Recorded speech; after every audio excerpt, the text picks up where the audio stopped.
retreat with conditions. Iraqi protesters withdraw from the US embassy compound but demand foreign troops pull out from Iraq as well.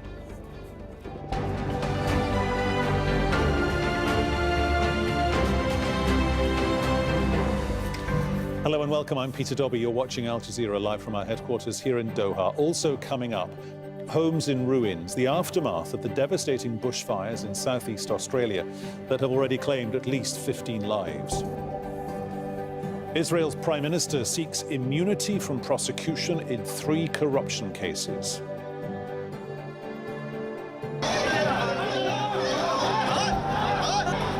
Violence and arrest as protesters in Hong Kong begin the new year with another massive march demanding greater political freedom.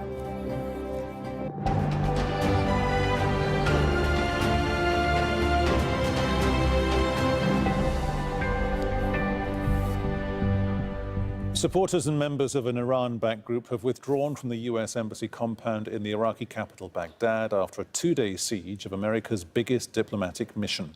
Leaders of the Popular Mobilization Forces ordered them to leave, but there's a condition.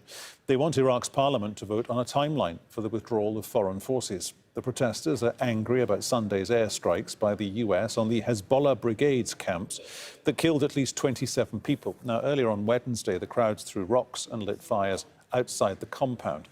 Iran's supreme leader, Ayatollah Ali Khamenei, has also condemned the US strikes and warned Tehran will defend itself if threatened.